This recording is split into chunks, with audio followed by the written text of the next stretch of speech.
Hi ಎಲ್ರಿಗೂ ನಮಸ್ಕಾರ. Welcome to mini vlog. ಇವತ್ತು ಯುಗಾದಿ ಹಬ್ಬದ ಒಂದಷ್ಟು ತುಣುಕುಗಳನ್ನು ನಿಮ್ಮ ಜೊತೆ ಶೇರ್ ಮಾಡ್ಕೊಳ್ಳೋಣ ಅಂತ ಹೇಳಿ ಶೇರ್ ಮಾಡ್ತಾಯಿದ್ದೀನಿ. ಮೊದಲನೇದಾಗಿ ಇಲ್ಲಿ ನಾನು ರಂಗೋಲಿ ಹಾಕಿ ಬಾಗಿಲಿಗೆ ಪೂಜೆ ಮಾಡ್ತಾಯಿದ್ದೀನಿ, ಅಂದರೆ ಹೊಸ್ತಿಲು ಪೂಜೆ ಮಾಡ್ತಾಯಿದ್ದೀನಿ.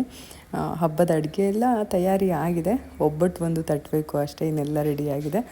ಪೂಜೆ ಎಲ್ಲ ಮುಗಿಸ್ಕೊಂಡು ಅದಾದಮೇಲೆ ಊಟ ಕೂಡ ಮುಗಿಸ್ಕೊಂಡು ಸಂಜೆ ಮೇಲೆ ದೇವಸ್ಥಾನಕ್ಕೆ ಹೋಗಿದ್ವಿ, ರಾಗಿಗುಡ್ಡ ದೇವಸ್ಥಾನಕ್ಕೆ.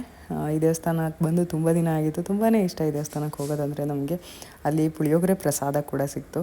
ಹಾಗೆಯೇ ಪ್ರವಚನ ನಡೀತಾ ಇತ್ತು, ಹರಿಕತೆ ನಡೀತಾ ಇತ್ತು, ತುಂಬಾ ಚೆನ್ನಾಗಿತ್ತು. ನನಗೆ ಈ ರೀತಿ ಪ್ರವಚನ ಹರಿಕತೆ ಎಲ್ಲ ತುಂಬ ಇಷ್ಟ ಆಗುತ್ತೆ.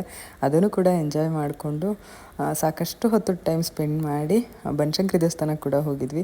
ಇವತ್ತು ವಿಶೇಷವಾಗಿ ಅನಿಲ್ ಕೂಡ ಒಂದು ಒಬ್ಬಟ್ಟನ್ನ ತಟ್ಟಿದ್ರು ಫಾರ್ ದ ಫಸ್ಟ್ ಟೈಮು. ಅದನ್ನು ನನಗೋಸ್ಕರ ಅಂತ ತಟ್ಟಿದ್ರು, ನಾನೇ ಅದನ್ನು ತಿಂತಾ ಇದ್ದೀನಿ. ಯುಗಾದಿ ಹಬ್ಬದ ಬಾಳೆ ಎಲೆಯ ಊಟದೊಟ್ಟಿಗೆ ಇವತ್ತಿನ ವ್ಲಾಗ್ನ ಮುಗಿಸ್ತಾ ಇದ್ದೀನಿ. ಮತ್ತೆ ಸಿಗ್ತೀನಿ ನಿಮಗೆ ನಾಳಿನ ಲಾಂಗ್ ವಿಡಿಯೋದಲ್ಲಿ. ಬರಲಾ? ಬಾಯ್.